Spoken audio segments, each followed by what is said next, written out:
حديث لمبر يوصل شبقنوي.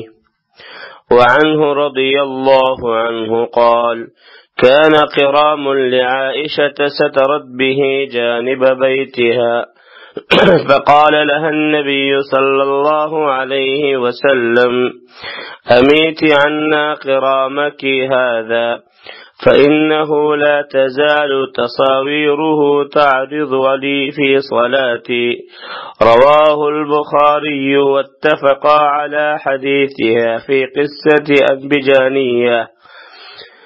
أبي جهم وفيه: فإنها ألهتني عن صلاتي.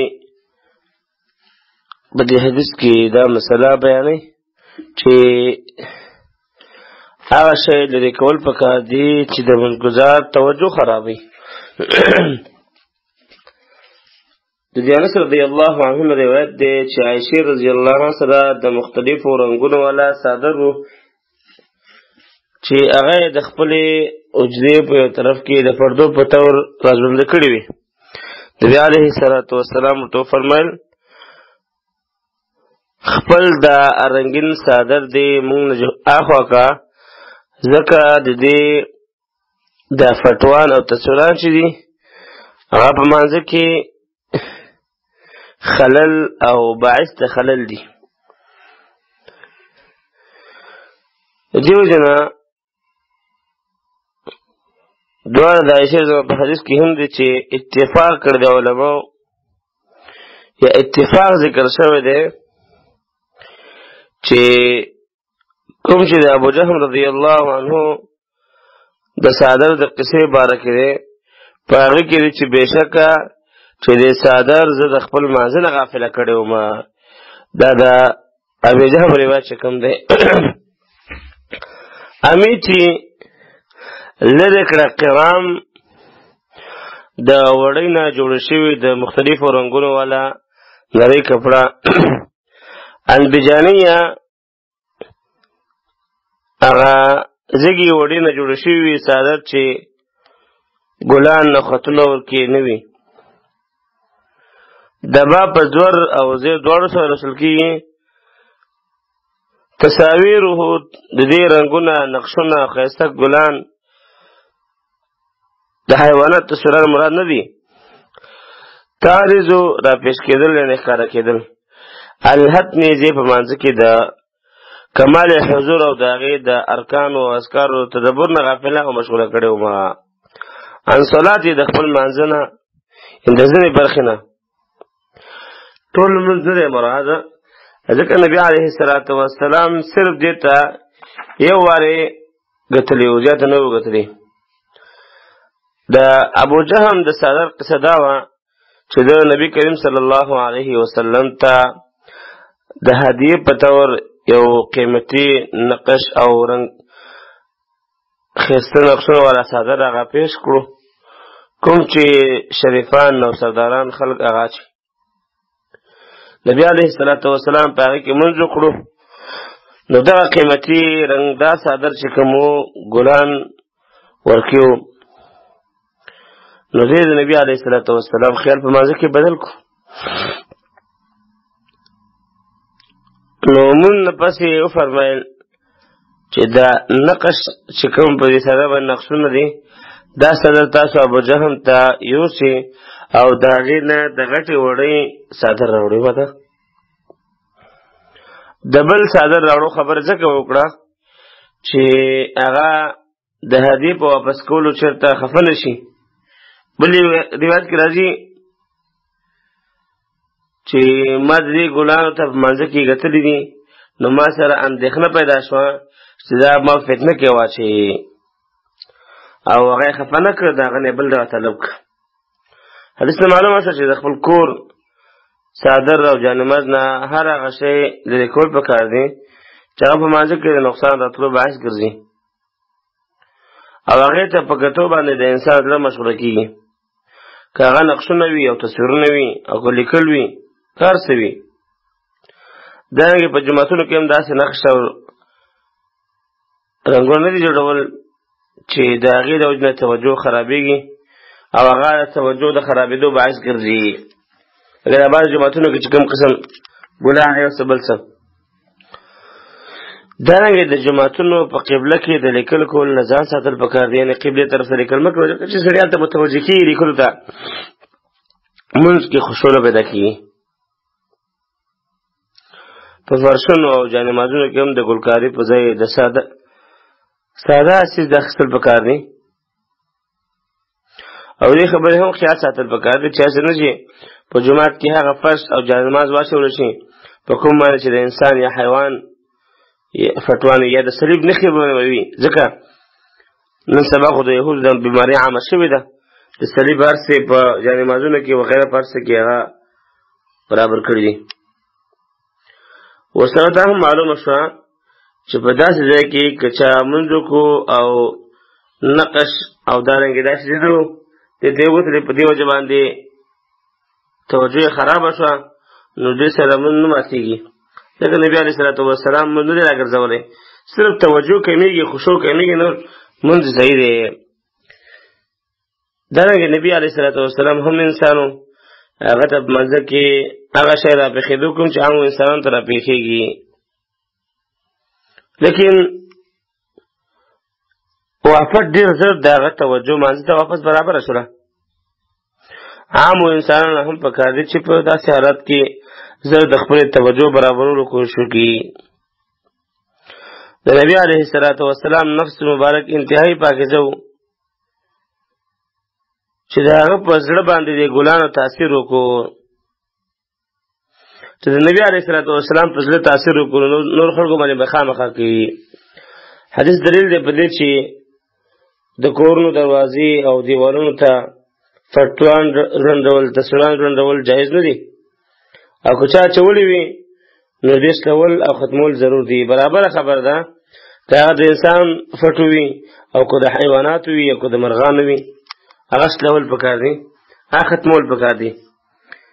دا ابو جهم رضی الله عنه دا ابن حذیفه ابن غانم القریشی العدوی خپل نوم عامر یا عبید دی، د مکې د فتح په کال اسلام قبول کړو. بوډا سړی و، کله چې قریشو کعبه جوړوله په هغې موقع باندې دی موجود و. دارنګې ابن زبیر رضی الله عنه چې کله کعبه جوړوله نو په دې وخت کې دا هم موجود و. د ابن زبیر رضی الله عنه د خلافت په ابتدایي ورځو کې وفات شوی دی. د حدیث درجه صحیح حدیث دی. امام بخاری، امام احمد، امام مسلم، امام ابو داود، امام نسائی، ابن ماجه، امام احمد، ابن خزیمه هغه نقل کړی دی. د حدیث درجه صحیح حدیث دی په اعتبار د سند سره. حدیث نمبر 190 وعن جابر بن سمرة رضي الله عنه قال قال رسول الله صلى الله عليه وسلم لينتهين أقوام يرفعون أبصارهم إلى السماء في الصلاة أو لا ترجع إليهم رواه مسلم. فدي حدیث کې دا مسله بیانې چې په منځ کې اسمان ته قتل منع دي. جابر بن سمرة رضی الله عنه روایت ده چې رسول الله صلی الله علیه وسلم فرمایل خلق دی په منځ کې اسمان طرف ته د خپل نظرونو چتولو نه منع شي، او یا به داسې وشي چې دوی ته به د دوی د نظرونو بیرته واپس نشي چې کله اسمان ته ګوري، بلکې ړانده بشي. او لا ترجع یعنی په دو کارونو کې به یو کار سره مخامخ کیږي، یا خو به اسمان ته د خپل نظرونو پورته کول نه منع شي یو، او یا به د سزا په توګه الله رب العالمین د دوی نظرونه واخلي. فوائد په دې حدیث کې دا دي. حدیث نه معلومه شوه چې په منځ کې اسمان طرف ته کتل دا سخت منع دي. برابر خبره ده که په قیام کې وي یعنی ولاړه وي، که په رکوع کې وي یا د رکوع نه سر راپورته کولو وخت کې وي، او یا د دعا په وخت کې وي، په هر صورت کې اسمان ته کتل په منځ کې منع دي. د دې عمل په حرمت باندې د علماو اجماع ده. تر دې پورې امام ابن حزم رحمه الله وایي چې په دې کار سره چې خلک سړی مانځه کې بر اسمان ته وګوري د منځ باطلېږي، وای ځکه نهي تقاضا د فساد او بطلان کوي. اگر که د جمهور په نیز هغه دا ده چې مونځ نه ماتېږي. دویمه فائده دا معلومیږي د حدیث کې چې د دې منع سبب چې دا کار ولې منع دی هغه دا ده چې د مانځه د آداب او د خضوع خلاف کار ونه شي، یا مقصد په دې کې د قبله نه مخ اړول لازم بل طرف ته، یا په دې سره د مانځه هيئت او شکل هغه خرابوت کی. درېمه فائده په دې حدیث کې دا معلومیږي د مانځه نه بهر د دعا په وخت اسمان طرف ته مخ کول جائز دي او کنه. دا یو مسله ده چې عام وخت کې د مانځه نه علاوه انسان دعا کوي بل اسمان ته بګوري او کنه، نو اکثر علما ورته جائز وایي ځکه چې اسمان د دعا قبله ده، او بعض علما ورته مکروه وایي ځکه چې د مانځه قبله بعینه د دعا قبله هم ده. و د درې وجونه، اول د دعا په وخت کې اسمان ته کتل باندې دلیل نشته، چیرې د دعا په وخت کې سړی اسمان ته ګوري، او په سلفو کې دا کار د چا نقل نه دی چې هغه د دعا د غوښتو په وخت کې اسمان ته کتلی وي. دویم رسول الله صلی الله علیه وسلم با د دعا کولو په وخت کې قبله ته مخامخ کړي، لکه څنګه چې په استسقا کې دا راغلي د بخاری کې باب الدعاء المستقبل القبله. دریم قبله هغه شی ته وایي چې عابد هغه ته مخ کوي، لکه کعبه ته په مانځه کې په ذکر دعا او ذبح کې مخ کولی شي. قبله دې ته نه وایي چې هغې ته کتل کېږي او یا ورته لاسونه پورته کولی شي. د حدیث کې څلورمه فایده معلومیږي چې په مانځه کې به منځګزار د سجدې ځای ته ګوري، لکه د عایشې رضی الله تعالی عنها روایت دی چې رسول الله صلی الله علیه وسلم کعبې ته ننوته او د راوتو پورې خپل نظر د سجدې د ځای نه وانړوه. حاکم اول جل کې د حدیث نقل شوی دی، خو د دې تشهد حالت مستثنا ده ځکه چې په دې حالت کې به منځ کوونکی د اشارې والا ګوته ته ګوري چې کله تشهد ته کښېني تحیات ده بیا چې د اشاره کومه ګوته باندې کوي هغې ته به ګوري. د حدیث درجه صحیح حدیث دی په اعتبار د سند سره امام مسلم، امام ابو داود، ابن ماجه، دارمی نقل کړی دی. بل حدیث کې دا مسله معلومیږي چې مؤمن مسلمان باید د خپل د مانځه هر طرف ته خیال وي. مانځه کې باید کوشش دا وکړي چې خپل خشوع برابر کړي، د خپل رب ته ولاړ دی، باید خپل مصروفیات او مشغولیات پریږدي، باید خپل الله ته متوجه شي، خپل هغه کارونه پریږدي چې انسان د هغې نه د خپل منځ د وجې نه غافله کېږي، دا کار په وجه باندې د خپل الله نه غافله کېږي. حدیث نمبر 198 وله عن عائشة رضي الله عنها قالت سمعت رسول الله صلى الله عليه وسلم يقول لا صلاة بحضرة طعام ولا هو يدافعه الأخبثان رواه مسلم. په دې حدیث کې دا مسله بیانېږي کله چې خوراک حاضر شي یا انسان له امتیازي ورغلی وي نو د منځ کولو حکم. په مسلم کې د عائشې رضی الله عنها نه روایت دی، فرمایي ما د رسول الله صلی الله علیه وسلم نه واورېدل چې هغه فرمایلی و د طعام د حاضرېدو په وخت کې منځ نشته او نه په داسې حالت کې منځ کېږي چې ډکو او تشو متیازو ورله زور ورکړی وي، تشې متیازې ورله ورغلي وي. یدافعه مطلب دا دی متیازې دله ورغلی وي او دله دیکه دله تکلیف کې اچولی وي چې دی متیازې وکړي او ده بندې کړي وي. اخبثان دو خبیث او ګنده څیزونه چې هغه تشي او ډکې متیازې دي. حدیث نه یو څو فواید معلومیږي. اول د طعام حاضرېدو په وخت کې منځ ته ودرېدل مکروه دي، ځکه چې د خوراک په حاضرېدو سره د انسان شوق هغه زیاتېږي، خوراک ته توجه پیدا کېږي، بیا ټول فکر په همدې کې وي چې خوراک به څنګه وخورم، او که چېرته خوراک حاضر شوی نه وي نو بیا دا حکم نه لري. دارنګې کله چې انسان لا سختې تشي یا ډکې امتیازې ورغلي وي نو په دې حالت کې منځ کول مکروه دی، ځکه چې په داسې حالت کې منځ کولو کې توجه نه برابرېږي. ټول سوچ او فکر به په بیت الخلا کې وي چې دا د خشوع خلاف خبره ده.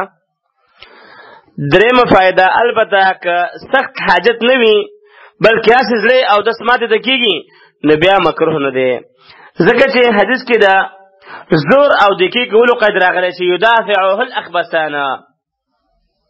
خو بیا هم انسان له پکار دی چې اول د قضای حاجت نه ځان فارغ کړي او بیا په ښه فراغه زړه سره الله ته متوجه شي، رب العالمین ته خپل ځان داسې وخت کې خپل ځان متوجه کړي او د الله عبادت ته متوجه شي چې حاضر القلب وي، چې په تسلي او په خشوع سره خپل منځ وکړي. څلورم که چا په دې حالاتو کې منځ وکړو نو د اهل ظواهرو په نیز یې منځ ونه شو، د جمهور علماو په نیز باندې منځ کېږي خو مکروه دی، وایي راګرځول مستحب دي. د خوراک یا د قضای حاجت کولو په وجه که د انسان نه اول وخت فوت کېږي یا نه جماعت فوت کېږي نو اول دې دا کارونه وکړي او بیا دې منځ وکړي، دې حدیث د وجه نه. که چېرته انسان ډېر سختې امتیازې ورغلي وي او د مانځه د وخت د ختمېدو ویره وي چې منځ ختمېږي نو دا مسله به دا سړی به څه کوي؟ د جمهور علماو رایه دا ده چې په همدې حالت کې به منځ کوي او د وخت حفاظت به کوي، خو راجح دا ده چې اول د ځان فارغه کړي اگر که دنه دا وخت تېرېږي او د وخت د تلو یره هم وي. او دا د شریعت د مزاج او د هغې د یسر او د سهولیت سره موافقه خبره ده.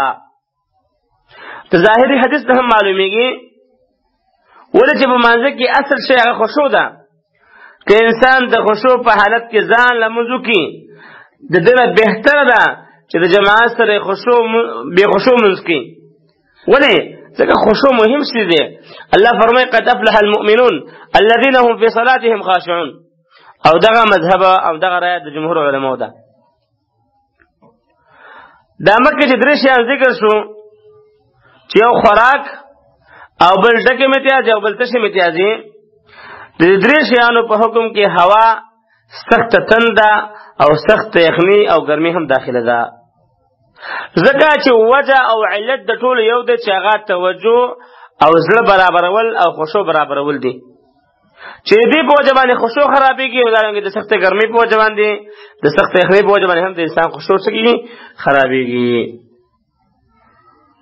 دلته مناسبه دا وه چې د دې کتاب مصنفه د حدیث عایشې رضی الله عنها بیان دا هغه 190 نمبر حدیث سره ذکر کړی وی چې اذا قدم العشاء سره، ځکه چې د دواړو مضمون یو دی. درجه د حدیث صحیح حدیث دی، امام مسلم، امام ابو داود، امام احمد ابن خزیمه نقل کړی دی، په اعتبار د سند سره صحیح حدیث دی. حدیث نمبر 199 وعن أبي هريرة رضي الله عنه أن النبي صلى الله عليه وسلم قال التثاؤب من الشيطان فإذا تثاءب أحدكم فليكذب ما استطاع رواه مسلم والترمذي وزاد في الصلاة. فدي حديث کې دا مسله بیانې چې په مانځه کې د اوصلي مکروه والی چې دا یو سړی په مانځه کې اوصلي کوي. ابو هريره رضی الله عنه نه روایت ده چې نبی صلی الله علیه وسلم فرمایلی دي اسویلی راتلل د شیطان د طرفه دي، نو کله چې په تاسو کې څوک اوصلي کوي نو هغه له پکار دی چې څومره کېدی شي هغه دې بند کړي. او ترمذي دا لفظ زیات کړی دی چې په سره د مانځه کې مراد دی، مانځه کې چې اوصلې راشي.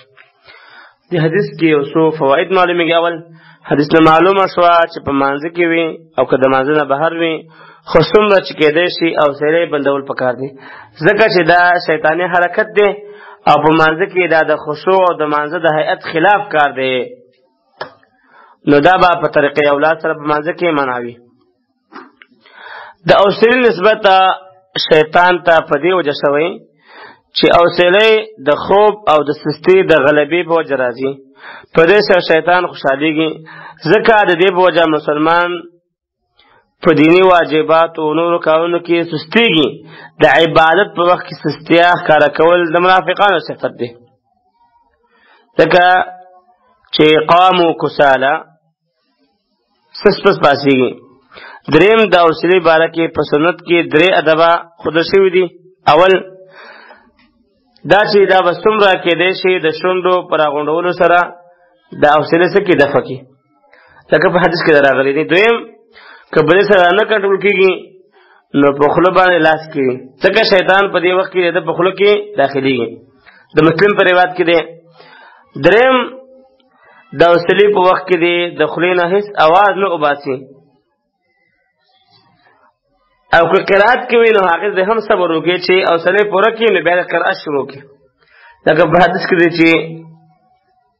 چې ها دې نه کوي، اواز نه کوي، ځکه چې شیطان ورپورې خاندي. یعنی څه مطلب؟ خولې دې نه اوازي، دا کرش شکل او د خشوع خلاف آیت دې نه جوړوي. د ترمذی الفاظ دا دي چې التثاؤب فی الصلاة من الشیطان، دا تثاؤب په مانځ کې دا شیطان د طرف نه دی. لہذا مسلمان باید دې نه ځان وساتي. کوشش دا پکار دی چې داسې ځان چې کله انسان خپل رب ته پیش کوي، الله مخ ته ودرېږي نو ډېر په ښایسته هیئت سره ودرېږي، او دا خوب مو با سړی څه کړي ختم کړي. دا بعضې خلک خوله وازه کې مانځه کې دا ټول د لمونځ هغه خشوع څه شي، تاسو چې نږدې کوم کس ولاړ دی د هغه هم توجه خرابه شي، د هغه هم دا چې کوم خشوع د هغه هم ګډوډه شي. موږ تاسو خپل رب ته ودرېږو، رب العالمین چې انسان ودرېږي نو په ډېر ښایسته هیئت سره مشاغل مکمل پرېښودل، هر څه پرېښودل. یو باچا ته چې موږ ورځو، عام د دنیا باچا ته څومره ورته ځان برابرو، څومره د هغه خیال ساتو، د بیا رب العالمین ته احکام الحاکمین ته چې انسان ودرېږي پکار ده چې ښه په خشوع او عاجزي سره ودرېږي، او خپل ځان کې باید خشوع پیدا کړي. حدیث نمبر 200 وعن أمير المؤمنين أبي حفص عمر بن الخطاب رضي الله عنه قال: سمعت رسول الله صلى الله عليه وسلم يقول: إنما الأعمال بالنيات وإنما لكل امرئ ما نوى، فمن كانت هجرته إلى الله ورسوله فهجرته إلى الله ورسوله، ومن كانت هجرته للدنيا يصيبها أو امرأة ينكحها فهجرته إلى ما هاجر إليه، متفق عليه. دا حدیث اگر که مصنف په دې خپل باب کې نه ذکر کړي، خو لیکن مصنف چې کوم شرائط الصلاة د من شرائط ذکر کړل په دې کې دی نیت نه ذکر کړي، حالن کې د مانځه په شرائطو کې د ټول نه لوی شرط بلکې د ټول اسلام بنیاد په دې باندې ولاړ دی چې هغه نیت دی. په دې مناسبت باندې دا حدیث موږ دلته ذکر کړ. امیر المؤمنین ابو حفص عمر بن خطاب رضی الله عنه نه روایت دی، دا وایي ما د رسول الله صلی الله علیه وسلم نه واردل چې فرمایلی د عملونو دارومدار په نیتونو باندې دی. هر یو انسان ته به د ښه یا بد نیت مطابق ښه یا بد بدله ملاویږي. نو د چا چې هجرت د الله او د هغه د رسول دپاره وي نو د هجرت به هجرت ګڼلی کېږي، الله به له اجر ورکوي. او یو انسان چې هجرت وکړي د دنیا د حاصلولو دپاره او د دنیا د ګټلو دپاره یا دې دپاره چې د یو ښځې سره نکاح کړي نو بس د هجرت دغه مقصد دپاره دی. حدیث کې یو څو فواید. اول د اعمالو صحت او فساد، کمال او نقصان، طاعت او معصیت په دې ټول چې راواخلي دا په نیت پورې موقوف دي. په عمل کې نیت کول یو بنیادی شرط دی. د ښه نیت ښه ثمره او د بد نیت بده ثمره وي. نیت د زړه قصد او ارادې ته وایي او د دې محل زړه دی. د عباداتو د شروع کولو په وخت کې په خوله باندې نیت ویل بدعت دی، لکه خلک وایي چې نیت مې وکړو د زړه خلاص او فلان فلان، دا یو بدعت دی مروجه چې زمونږ په دې مسلمانانو کې رئیس دي. درېمه فائدہ په حدیث کې دا معلومیږي چې نیت دوه قسمه دی. یو هغه نیت چې په دې سره عبادت د عادت ته جدا کیږي، دارنګ یو عبادت د بل عبادت نه جدا کیږي. او د دې نیت نه فقهاو بحث کوي. دویم په عبادت سره معبود قصد کول او مراد کول، او دا د عبادت روح او راز دی. الله رب العالمین فرمای وما امروا الا ليعبدوا الله مخلصين له الدين. دوی ته حکم نو شوی مګر د دې چې د الله عبادتو کې په داسې حال کې چې هغه د پاره په دین کې اخلاص کوونکی وي او مضبوط ولاړ به وي په دین باندې. نو پوره عبادت هغه دی چې په هغه کې 5 مقامات وي.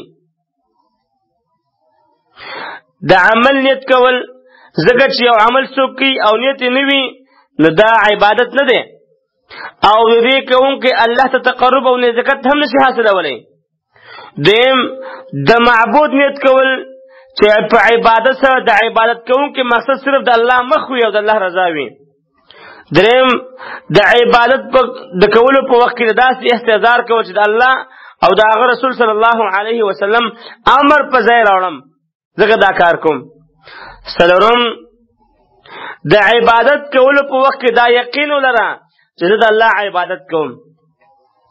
پنځم د عبادت کولو په وخت کې د رسول الله صلی الله علیه وسلم د طریقې استحضار کول. نو هر کله چې په عبادت کې دا 5 مقامات پوره شو او دا پکې رااله نو پوه شه چې په دې باندې اجر او ثواب ورکول کېږي. او هر چې محض د عمل کولو نیت کول دي نو دې سره خو صرف د واجب نه ذمہ فارغ کېږي او څه خاص ثواب ورته نه ملاويږي. نو په کار دا ده چې زموږ استاسو په عبادتو کې باید دا 5 مقامات وي، زموږ استاسو په نیتونو کې دا 5 مقامات وي. بیا د غیر الله لپاره عمل کول 2 قسم دي. یو خالص ریا وي چې د عمل کولو نه مقصد صرف او صرف خلکو ته خودنه او دنیوي غرض وي. دا قسم ریا د مؤمن هغه صفت نه ده، او دې ریا سره عمل برباديږي او د رب العالمین د غضب هغه سبب ګرځيږي.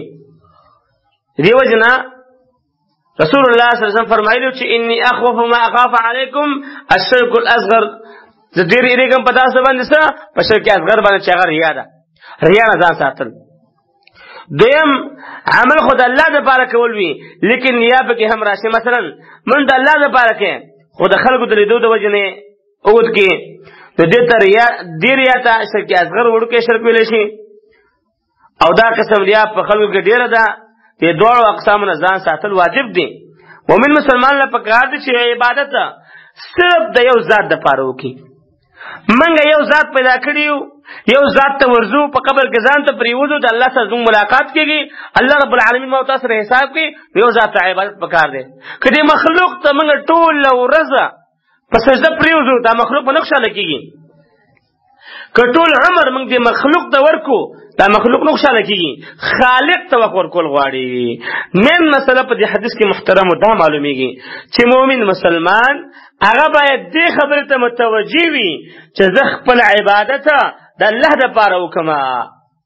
که معمولی عمل دی که غټ عمل دی، که وړوکی عبادت دی که غټ عبادت دی، صرف او صرف د یو ذات لپاره پکار دی. که هر قسم عبادت وي، قولی وي، عملی وي، مالی وي، بدنی وي، هغه ذات ته پکار دی. مخلوق نن خوشاله سبا خفا، مخلوق سبا خفا نن خوشاله، او خالق چې دی هغه ته عبادت کوا، هغه راضي کوا. او د خالق رضا د ټولو نه مهمه څیز دی چې کله انسان الله رب العالمین احکم الحاکمین چې خوشاله شو بس دا کامیابی ده. که انسان کوشش وکړي چې خپل بچي خوشاله کوم خوشالولی نشي، انسان کوشش وکړي چې خپل ښځه خوشاله کوم خوشالولی نشي، خو چې رب العالمین معمولی عمل باندې خوشاله کېږي نو نیت صفا کول پکار دی. الله رب العالمین د زموږ ستاسو نیتونه هغه صفا کړي. حديث نمبر 201 عن عائشة رضي الله عنها قالت أمر رسول الله صلى الله عليه وسلم ببناء المساجد في الدور وأن تنزف وتطيب. رواه أحمد وأبو داود والترمذي وصح إرساله. باب المساجد د جماعتونو احکام او مسائل. مسجد په وزن دا مفعل دی، په لغت کې ځای د سجدې لګولو ته وایي. د دې معنا په اعتبار سره دا د یو معلوم ځای نوم دی، په مانځه کې د ټولو نه غوره او شریف حالت چونکې د سجدې حالت دی چې په دې کې بنده الله ته ډېر نږدې وي. دی وجنه د سجدې د لفظ نه مسجد واخیستی شو او شرعاً هغه مخصوصه ځمکه چې د عبادت دپاره وقف شوي وي.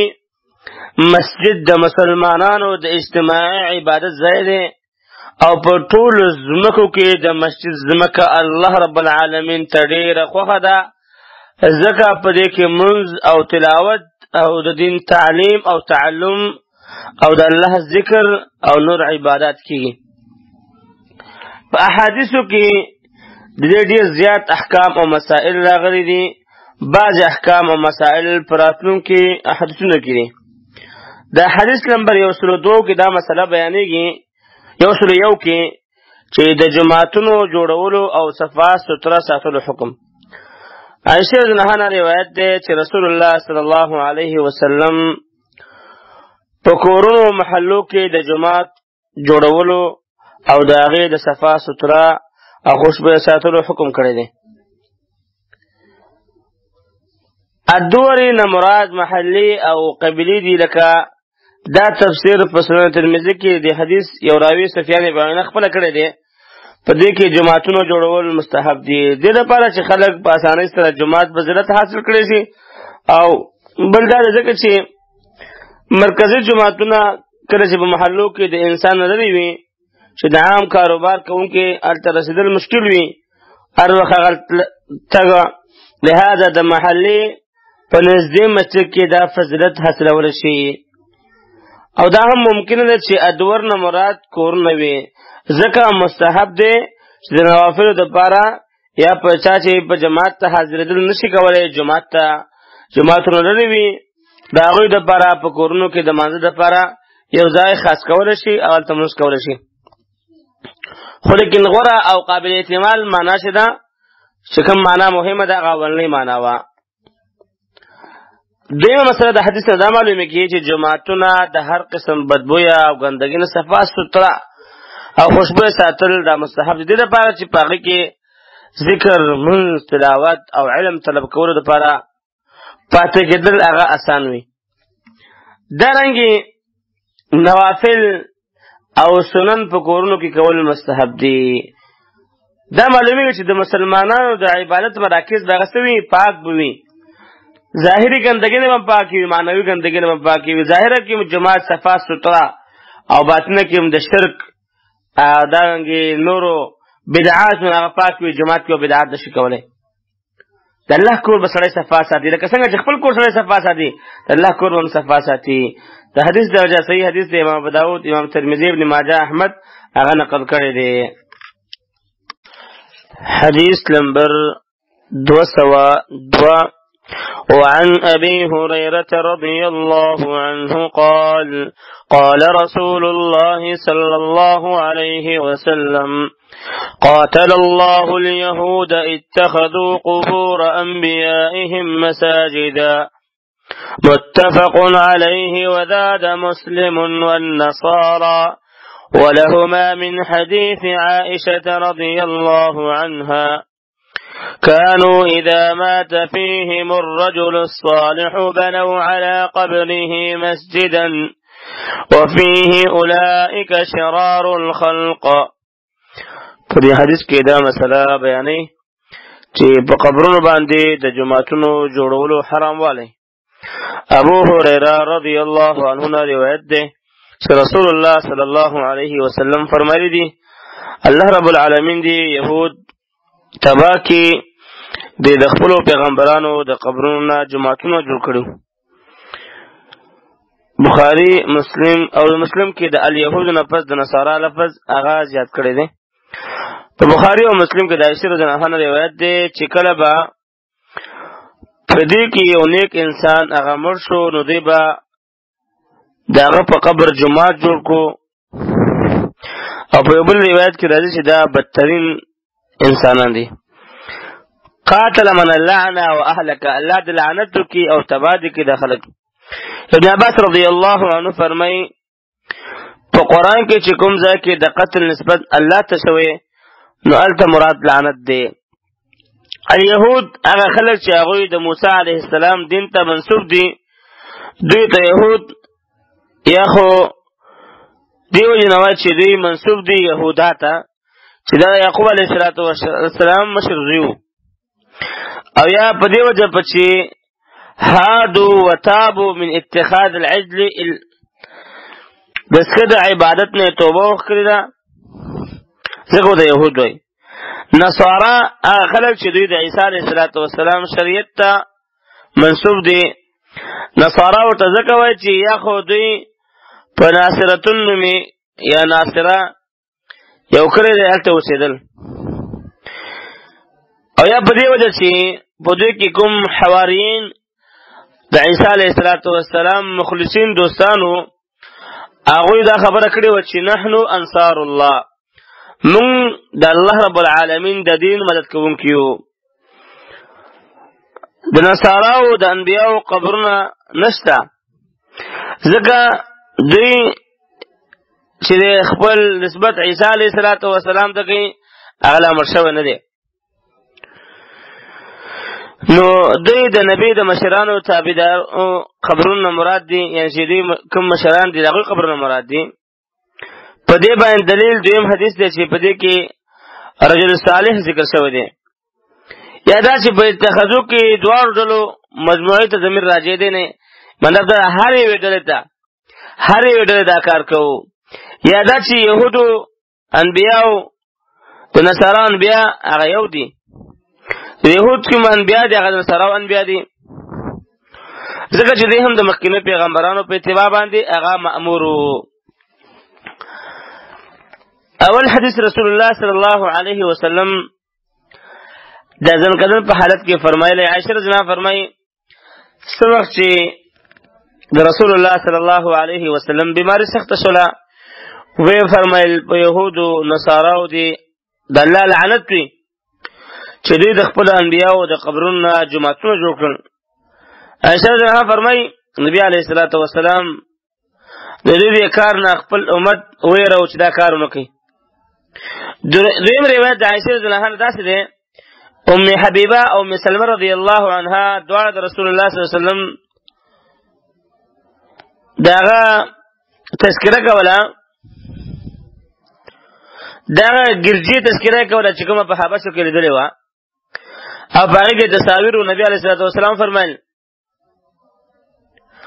په دې خلکو کې به چې کله نیک انسان مړ شو نو به قبر به جماعت جوړ کو او د هغه تصویر به پکې ولګو. او د الله پیغمبر فرمایل دا خلک په قیامت کې د الله رب العالمین په نزد باندې بدترین خلک دي. فواید په دې حدیث کې دا دي چې حدیث نه معلومه شوه چې د انبیاء او نیکانو خلکو په قبرونو جماعتونو جوړول یا په جماعتونو کې مړي ښخول سخت حرام دي. دا یو جرم دی، دا د بت پرستو سره مشابهت دی او د هغوی سره په دې کار کې مشابهت کول دي. دارنګه په کوم مسجد کې چې قبر یا تصاویر وي هلته منع کېږي ځکه چې په دې کار کې د بت پرستو سره هغه مشابهت راځي. دارنګه په مقبره کې د لمونځ کول نه منع راغلی ده. په قبرونو باندې جوماتونه جوړول او یا مړي په جوماتونو کې ښخول دا د یهودو نصاراو عمل دی. څوک چې دا کار کوي هغوی ته بدترین خلک ویلی شوي دي. د امت ډېر جاهلان خلک په هغه جوماتونو کې منځ کول بهتر ګڼي چې هلته د یو ولي قبر وي. په دې عقیده باندې چې دلته پکې برکت او رحمت نازلېږي او نورو مساجدو په نسبت باندې دا برکتناک ځای دی، حالانکه دا کار حرام دی او دا د شرک یو ذریعه ده. علما محدثینو اتخاذ القبور مساجد درې معنا کړي. یو معنا دا کړي چې د قبرونو د پاسه منځ کول او په هغه سجده کول. دویم قبرونو ته مخامخ منځ کول او هغې ته د دعا په وخت کې توجه کول. دریم د قبرونو د پاسه یا د هغې په خوا کې جومات جوړول او په هغې کې د برکت په خیال منځ کول. دا درې وړه معنا په دې حدیث کې مراد دي او دا درې وړه کارونه دا حرام دي او ناروا دي. رسول الله صلی الله علیه وسلم په ډېر تاکید سره دا خبره بیان کړې ده او د اتخاذ القبور نه چې څومره وضاحت سره بار بار منع فرمایلې ده. ټول زندگی کې د الله پیغمبر دا خبره بیانوله. د خپل وفات نه 15 ورځې مخکې هم دا خبره پیغمبر وکړله او د وفات په وخت کې عین موقع کې د الله پیغمبر دا خبره وکړله چې ګوره دا کار مه کوئ.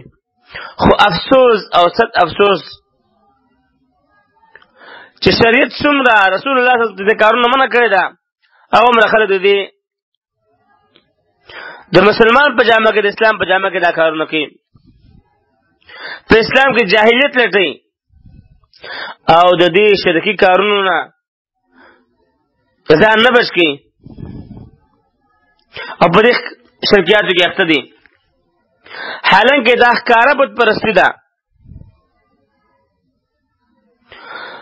پخواني خلکو به دا کارونه کول. هغوی به د کاڼو د قبرونو تعظیم کول. په دې وجه مشرکان جوړ شوي وو. اوسني مشرکین د اولیاو د هغوی د قبرونو تعظیم کوي. کله فکر انسان وکړي پخواني مشرکانو به د کاڼو او ونو تعظیم په دې وجه نه کوو چې ګویا دا محض کاڼه یا ونه ده بلکې په دې وجه به یې کوو چې دا ولی او یو نیک سړی دی. اوسني خلک هم دا کار کوي. بس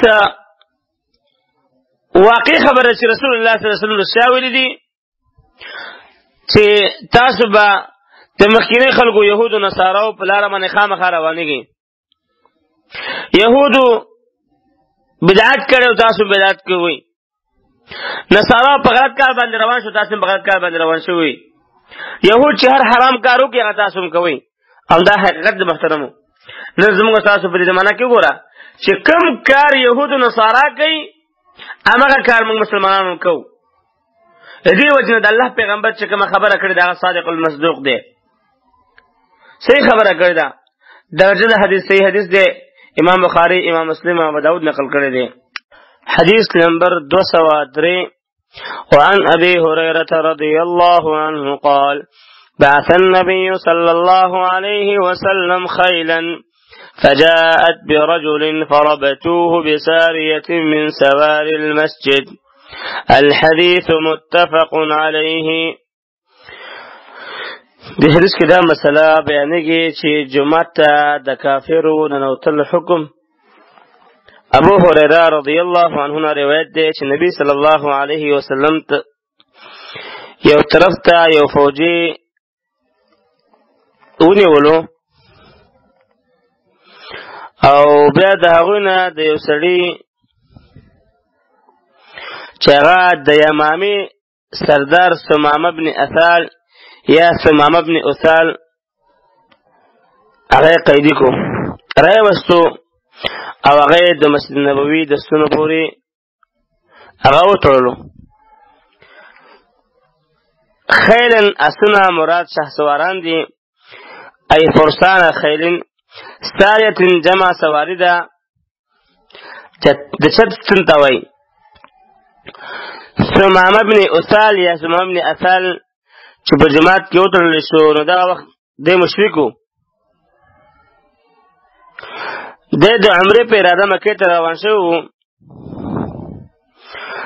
3 ورځې وروسته چې کله د نبي صلی الله علیه وسلم په حکم صحابه کرامو پرېښودو نو هغه لاړ غسل وکړو او مسلمان شو.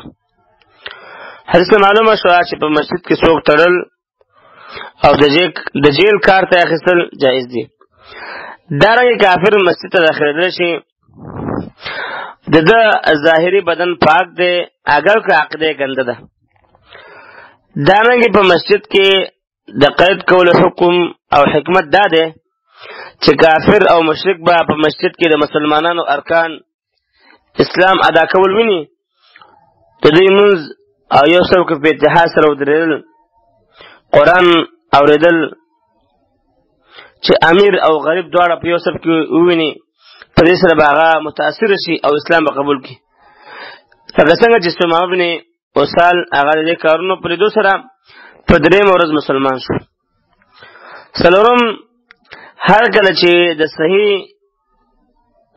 غرضونه مخې ته وي، یعنې د انسان صحیح اهداف مخې ته وي، نو بیا کافر جماعت ته د داخلول منع نه دي، چې د انسان مطلب صحیح وي چې دې لپاره چې متاثر شي.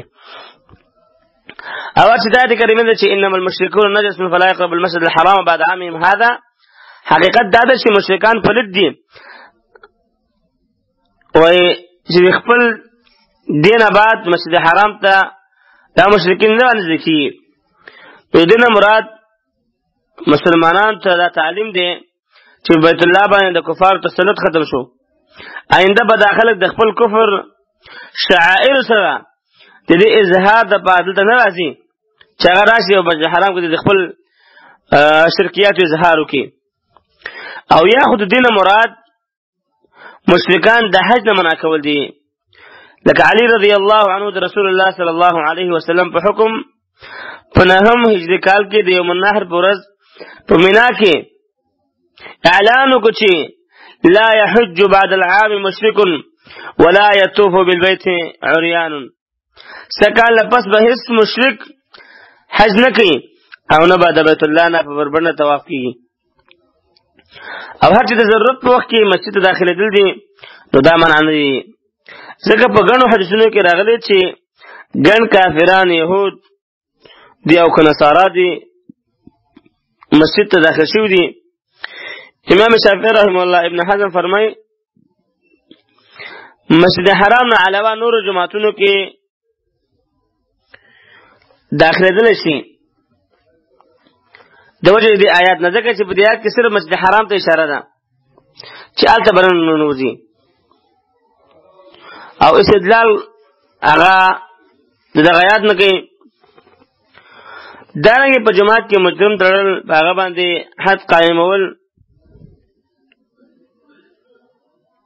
نه دی پکار، بلکې صرف حبس او قیدول پکار دی، ځکه چې په جماعتونو کې دغه حدود قائمول منع راغلی ده، صرف تړلی شي د ضرورت د وجې نه. کله چې کافر سره جنگ شروع وي نو که یو کافر جنگ هم نه کوي بلکې د عبادت دپاره روان وي نو هغه هم د قیدي کول او هغه نیول جایز دي، ځکه چې دا ټول حربي کافران شمارلی کېږي. حدیث کې د رسول الله صلی الله علیه وسلم اخلاق معلومیږي د دې ثمامه بن اسال یا ثمامه بن اسال سره. دغه دا خبره معلومیږي چې هغه د مسلمانانو متاثر شو او اسلام قبول کو، په اسلام باندې مشرف شو. مؤمن مسلمان دا پکار دی چې خسته اخلاق هغه ځان کې راولي، همیشه د پاره هغه داسې اخلاق ځان کې راولي چې د هغې د اخلاقو د وجې نه کافر متاثر شي او په اسلام کې داخل شي. مؤمن مسلمان هغه په دې مکلف دی چې د خپل زبان هغه به د شریعت موافق برابري، د خپل دماغ نه به کار نه دی بلکې خپل دماغ او خپل عقل دا به نقل د تابع کوي، قرآن او سنت ته به تابع کوي، د قرآن او سنت به ځان تابع کوي. درجه د حدیث صحیح حدیث امام بخاری، امام مسلم، امام داود نقل کړی دی. حدیث نمبر 204. وعنه رضي الله عنه أن عمر رضي الله عنه مر بحسان ينشد في المسجد فلحظ إليه فقال قد كنت أنشد فيه وفيه من هو خير منك متفق عليه. په دې حدیث کې دا مسله بیانېږي چې په جماعت کې د شعارونو ویلو حکم ابو هريره رضی الله عنه نه روایت دی چې عمر رضی الله عنه په حسان رضی الله عنه باندې په جماعت کې ورتیر شو او هغه شعارونه ویل.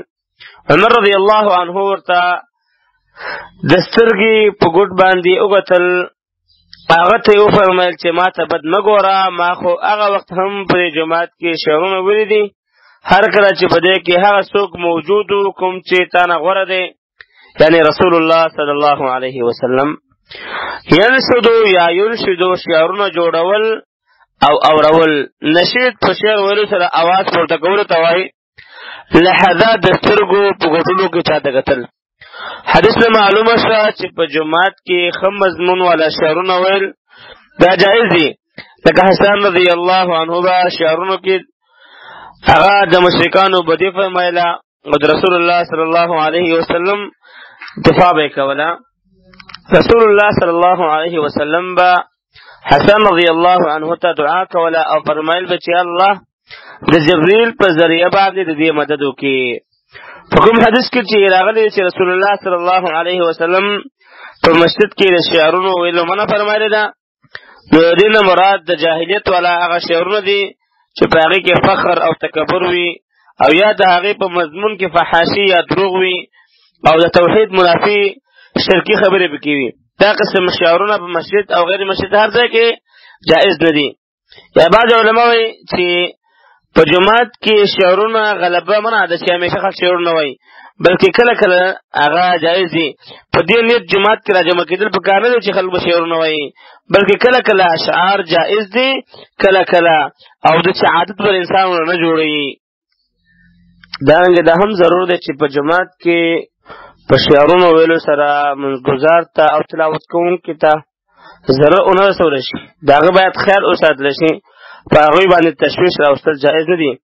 که په دې سره هغوی ته تکلیف وي نو دا جایز شعرونه ویل هم بیا منع دي، ځکه د جماعتونو آبادولو اصل مقصد هغه اقامت الصلات او ذکر الله دی، نه شعرونه ویل. دې حدیث نه د حق باره کې د عمر رضی الله عنه قوت او طاقت معلوم شو چې په حسن رضی الله عنه باندې رد وکړو، لیکن کله چې ورته حسن رضی الله عنه دلیل پیش کړ نو بیا هیڅ ورته ونه ویل او دلیل ته یې غاړه کېښودله. دې معلومه شوله چې دلیل درته معلوم شي نو بیا به د هغه نه سرغړونه نه کوې. دارنګې دې نه د حسن رضی الله عنه شجاعت او بهادري معلومه شوله چې دی د عمر فاروق رضی الله عنه په شان قوي شخص په مخ کې هم د حق خبره بیانه کړله، بلکې عمر رضی الله عنه ته جواب هم ورکړ، ځکه چې دلته د سره حق او ستاسو سره چې حق وي هغه قوي وي. نو په دې کې د اهل علمو دپاره درس پروت دی چې دوی به د الله رب العالمین د شریعت بیانولو کې د هېڅ چا لحاظ نه کوي او نه په د حق په بیانولو کې د چا نه یېرېږي، ځکه که علما د چا نه ویېرېږي او شرم کوي نو حق نه بیانوي خلکو ته، نو آینده به د نسلو تباهي راشي، آینده نسلونه به د حق نه محرومه شي. دې حدیث په الفاظ وروسته دا دی چې حسن رضی الله عنه ابو هريره رضی الله عنه ته وکتل او ته وفرمایل زه تعالی په الله قسم در کوم آیا تا د رسول الله صلی الله علیه وسلم نه اورېدلی دي چې هغه فرمایل زما له طرفه جواب ورکوه، ای الله د جبریل په ذریعه د مضبوط توګه او د مدد وکړي. نو ابو هريره رضی الله عنه فرمایل بالکل دا خبره ما د رسول الله صلی الله علیه وسلم نه اورېدلې وه چې هغه ستا باره کې دا خبره کوله. حسن بن ثابت دا د انصارو د خزرج قبیلې سره تعلق درلوده، د رسول الله صلی الله علیه وسلم په شاعرانو کې مشهور شاعر و. ابو عبیده فرمایي د عربو په دې اتفاق دی چې شاعرانو کې حسن بن ثابت د ټولو نه غټ شاعر و، او وجه دا وه چې دی جاهلیت کې هم د انصارو شاعر و، د نبوت په زمانه کې د نبی کریم صلی الله علیه وسلم شاعر و، او په اسلام کې د ټول یمن شاعر و. د معاویه رضی الله عنه په دور خلافت کې په 54 یا 55 کې وفات شوی دی. د وفات عمر تقریبا ټول عمر چې راوالي 100 کلن راځي.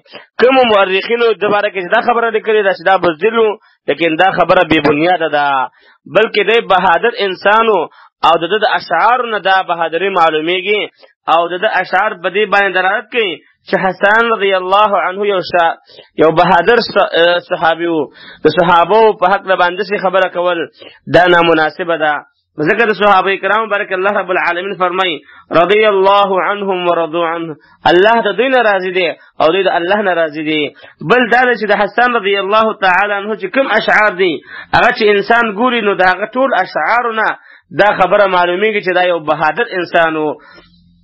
په ډېرو غزاګانو کې د رسول الله صلی الله علیه وسلم طرف ته ولاړو او د مشرکینو جوابونه کول او د رسول الله صلی الله علیه وسلم دفاع به کوله، د صحابو دفاع به کوله، د اسلام دفاع به کوله.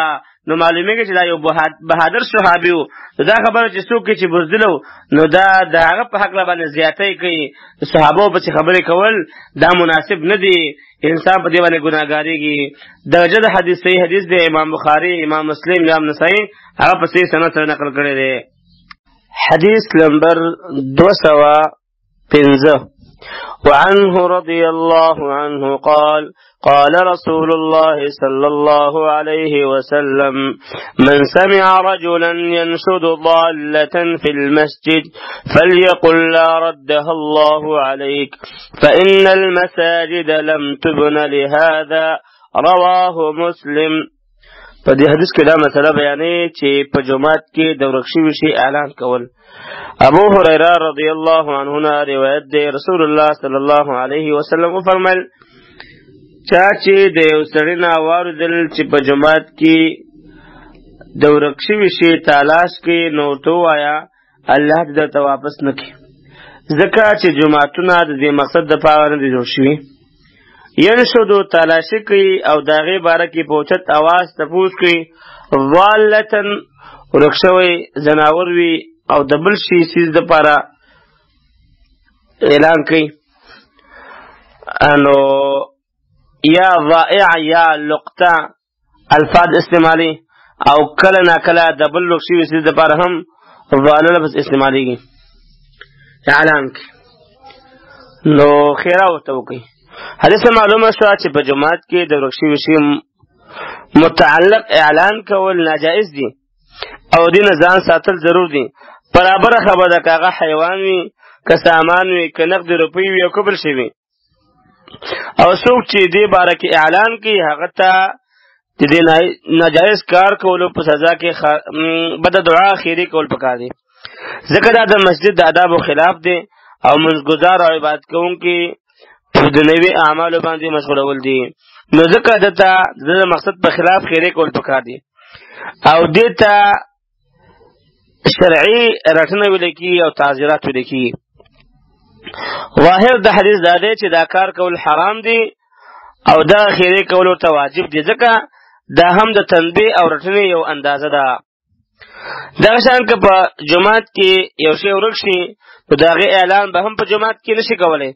په دې حدیث کې خاص طور سره د زناورو تذکره ځکه وشوه چې زناور خو مسجد ته په راتلو سره ورکېږي نه، نو بیا دلته دې ته راش کول څه معنا لري؟ بهر چې کوم شی ورک شي هغه ولې په جماعت کې دننه ته راش کړی شي؟ یو شی بهر ورک شوی دی او ته راځې جماعت کې د هغې اعلان کې. نن سبا چې د هر څه دپاره په جماعتونو کې اعلان کولی شي، د دې اصلاح کول پکار دی. د امامانو ذمهواري ده چې باید دا خبره وکړي عوامو ته. عوام باید د دې قسم اعلاناتو نه منع کړي. حدیث دلیل دی چې په جماعت کې د نن او د ورک شوي شي اعلان منع دی، هر چې بهر اعلان کول دي نو دې گنجایش شته. البته د عام مړو اعلان کول دا هم منع ده. په مسجد کې صرف هغه کارونه کول پکار دي د کوم دپاره چې مسجد آباد شوی دی، منځ، ذکر الهي، وعظ، نصیحت، تلاوت، قرآن وغیره. دا اقوال او افعال او اعمال نه سړی باید جماعت پاکول پکار دي. جماعت سړی باید پاک کړي چې دې سره مناسب نه وي. جماعت کې اعلان نه کول، یو څه کول بل څه کول. په یو حدیث کې چې یو ځل نبی صلی الله علیه وسلم منځ کو نو سړی پاسېد او ویل ما ته به څوک د سور اوښ اطلاع راکړي، اوښ ورک شوی و. نبي علیه الصلاة وسلام وفرمایل تا ته دې الله هغه ملاو نه کړي او یا تا ته ملاو نه شي. جماعتونه خو د هغه څه دپاره جوړ شوي دي د کوم دپاره چې جوړ شوي دي. څه مطلب؟ جماعتونه د عبادت دپاره جوړ شوي دي، د الله د بندګۍ دپاره جوړ شوي دي، د اعلاناتو دپاره جوړ شوي نه دي او ته لګیا اعلان کې. حدیث درجه چې د صحیح حدیث دی، امام مسلم، امام ابو داود، ابن ماجه، امام احمد نقل کړی دی. حديث نمبر 206. وعنه رضي الله عنه أن رسول الله صلى الله عليه وسلم قال إذا رأيتم من يبيع أو يبتاع في المسجد فقولوا له لا أربح الله تجارتك رواه النسائي والترمذي وحسنه. دې حدیث کې دا مسله بیانېږي چې په جمعات کې د اخیستلو خرڅولو حکم. ابو هريره رضی الله عنه روایت دی چې رسول الله صلی الله علیه وسلم فرمایي کله چې تاسو کې څوک ووینئ چې په مسجد کې خرڅول یا اخیستل کې نو هغه ته ووایي الله دې ستا تجارت ګټور نه کړي. یبتاع یا یشتری منا یبتاع بمعنی یشتری اخیستل ته وایي لا اربح الله الله دې ستا تجارت هغه فائدہ من نه کړي الله دې پکې فائدہ وانه چي. حدیث نه معلومه شوه چې په مسجد کې اخیستل خرڅول منع دي او څوک چې دا کار کوي نو هغه ته د هغه د زجر او رټنې دپاره ښکاره خیرې کول پکار دي چې الله دې تعالی ستا په تجارت کې فائدہ درنه کړي. دا منع په دې وجه ده چې جماعتونه چېرته تجارتي منډیانې جوړې شوي نه شي چې هلته خلک لګیا منډې کلاو کړي او تجارتونه کوي. جماعتونه خو صرف د الله د عبادت دپاره جوړ شوي دي. که چېرې په دې کې خرید او فروغ شروع شي نو بیا دا مقصد چې کوم دی هغه به ختم شي. که په جماعت کې سودا وشوه نو سره د حراموالي نه به هغه شوي وي او هغې ماتول به ضرور وي چې هغه به ختمه شي ځکه چې دا سودا په کار نه ده او که یو سړي وکړله نو بس بیا سودا وشوه نو سره د حرام کار یې وکړه. په دې حدیث کې اوس دا جمله هم شته چې وإذا رأيتم من ينشد فيه ضالة فقولوا لا ردها الله عليك او کله چې تاسو هغه څوک ووینئ چې په دې کې د ورک شوي شي اعلان کې نو ورته وایه الله دا پیدا نه کړي. محترمو دې حدیث ته وګورئ او زمونږ ستاسو مسلمانانو ته وګورئ چې نن سبا بس سلام به وګورځئ کې بني او د دکانداري سودا په جماعت کې حساب په جماعت کې یو څه بل څه په جماعت کې نه. محترمو جماعتونه د الله د عبادت ځای دی د الله د بندګۍ ځای دی چې انسان هلته الله ته خپل ځان نږدې کړي او دا زموږ مسلمانان هغه دومره د جماعت د آدابو نه خبر نه لري. جماعت کې اخیستل او خرڅول جماعت کې ریټ مارول وایي دا په دې وجه باندې کو چې الله پکې برکت واچوي. نه د الله پیغمبر فرمایي چې لا اربح الله تجارتک خیره ورته وکړه الله دې ستا په تجارت کې برکت وانه چي. نو داسې کس ته خیره پکار ده چې هغه جماعت کې اخیستل او خرڅول کې جماعت کې لګیا وي دا یو څه شماري بل څه شماري. نه محترمه جماعتونه فإن المساجد لم تبنى لهذا جماعتونه دې مقصد دپاره جوړ شوي نه دي. محترمو جماعتونه د دې مقصد دپاره جوړ شوي دي چې د الله عبادت او د الله بندګي پکې وکړی شي. رب العالمین ته پکې انسان ځان نږدې کړي تلاوت پکې وکړي منځ پکې وکړي الله ته پکې ډېرې سجدې ولګي. د دې مقصد دپاره مساجد نه دي جوړ شوي چې دا خلک رالګېږي اخیستل او خرڅول او دارنګې یو څه د بل څه حساب پکې کوي.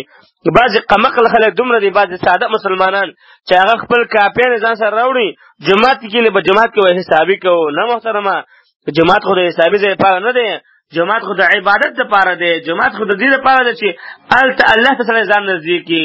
د دنیاوي معاملات جماعت کې چړل پکار نه دي.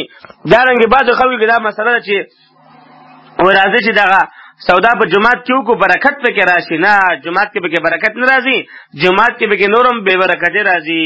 د کاروبار دپاره د دکان د عبادت دپاره جماعت دی. درجه د حدیث صحیح حدیث د امام ترمذي نقل کړی دی.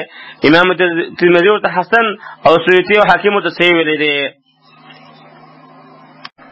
حدیث نمبر 209 وعن حكيم بن حزام رضي الله عنه قال قال رسول الله صلى الله عليه وسلم لا تقام الحدود في المساجد ولا يستقاد فيها رواه أحمد وأبو داود بسند ضعيف.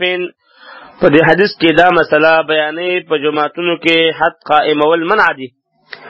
حکیم بن حزام رضی الله عنه روایت دی چې رسول الله صلی الله علیه وسلم فرمایل جماعتونو کې به نه حدود قائمول شي او نه به د خون بدله پکې اخیستل شي. احمد او ابو داود په ضعیف سند سره روایت کړی دی. لا تقام نابا مطلب دا چې نه به جاری کیږي او نه به نافذیږي. حدود هغه سزاګانې چې د جرم په کولو باندې شریعت مقرر کړي وي بدني سزاګانې وي دې لپاره چې خلک د دې قسم جرمونو نه منع شي لکه حد قذف حد زنا حد شرب الخمر وغیره. ولا یستقاد د قود نه دی قصاص ته وایي قوت اصل کې راخکلو ته وایي. نو قصاص ته ځکه قودون یا قودون وایي چې عرب به قاتل د مقتول کور ته راخکلو. حدیث نه معلومه شوه چې په جماعتونو کې حدود جاری کول او یا پکې قصاصونه اخیستل منع دي. د ممانعت وجه دا ده چې په چا باندې حد قائمول شي یا د چا نه چې قصاص اخیستل شي نو د هغه نه به بهیدونکې وینې سره د جومات د ګنده کېدو خطره وي. یا په دې وخت کې هغه یا نور خلک چغې او سورې وي چې دې سره د مسجد عزت هغه مجروح کېدی شي.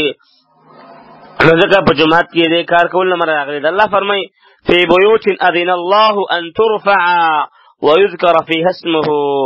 په داسې کورونو کې چې الله د هغې د اوچتوالي او په هغې کې د هغه نوم یادولو حکم کړی دی. د دې اوچتوالي نه مراد ظاهري اوچتوالی هم دی چې هغه جومات جوړول او هغه د هر ګندګي نه پاکول دي. کوم چې د جومات سره لایق نه وي نو هغه باید سړی اونکي کار. او معنوي اوچتوالی دا اهم دی، یعنی مونځ، تلاوت، ذکر، په هغې کې د الله رب العالمین طاعت او عبادت کول دي او د هر قسم فضل کارونو نه هغه پاک ساتل. د نبي کریم صلی الله علیه وسلم او د هغوی د صحابه کرامو نه ثابت نه دي چې هغوی په مسجد کې حدود چېرته قایم کړي وي. معاذ رضی الله عنه چې راغی او نبي صلی الله علیه وسلم په جومات کې و، هغه د زنا اقرار وکړو. نبي علیه الصلاة وسلام حکم وکړو چې دی بوځي او رجم کوي. د جومات نه د جیل خانې کار اخیستل جایز دي لکه چې مخکې حدیث کې تیر شو، ځکه په دې کې فایده شته او د مسجد بې احترامي پکې نشته. دارنګې په مسجد کې د فیصلو دپاره عدالت هم قایمېدلی شي. درجه د حدیث حسن د امام ابو داود امام احمد نقل کړی دی. په دې کې محمد ابن عبدالله الشعیثي هغه مختلف فيه راوي دی. دویم پکې ظفر ابن وسیمه مجهول الحال راوي دی. د دې نه صرف شعیثي یا شعیثي روایت کړی دی، لیکن د حدیث د شواهدو په وجه حسن ګرځي چې د هغې نه معلومیږي چې دې معنا صحیح ده. حافظ رحم الله دلته ورته ضعیف دی، لیکن په تلخیص 4 جلد صفحه 8 کې فرمایي لا بأس باسنادی، د دې سند گزار حال دی. شیخ البانی حسن ګرځولی دی. حکیم ابن حزامه کنه ابو خالد ده، په قریشو کې د اسد قبیلې سره تعلق لري. د خدیجه کبرا وراره او د قریشو په شریفانو کې شمار دی. د اصحاب الفیل د واقع نه 13 کاله مخکې په خانه کعبه کې پیدا شوی. د مکې د فتح په موقع باندې اسلام قبول کو. 120 کال په عمر کې په 450 هجري کې د دې وروسته په مدینه کې تقریبا 450 وروسته په مدینه منوره کې دی وفات شوی دی. 80 کال په جاهلیت کې او 80 کال په اسلام کې تیر کړی دي. 4 زامن یو او 4 واړه په اسلام مشرف شو. خپل هم ډیر انتهایی شریف القدر صحابي دی. نو معلومه شوله چې جماعتونو کې حدود قایمول پکار نه دي. جماعتونو د الله کور د مخکې دا خبره ذکر شو په دا 200 حدیث کې چې مسلمان باید د خپل د رب کور هغه دغې خیال وساتي. لکه څنګه چې موږ تاسو د خپل د کور خیال ساتو، د هغې نه باید زیات د الله د کور خیال وساتو. د هغې احترام، د هغې ظاهري خیال ساتل او د هغې باطني خیال ساتل، د هغې صفا ساتل، د هغې د هر قسم ګندګۍ نه صفا ساتل دا زموږ ستاسو فریضه ده. باید د الله رب العالمین د کور د صفاوالي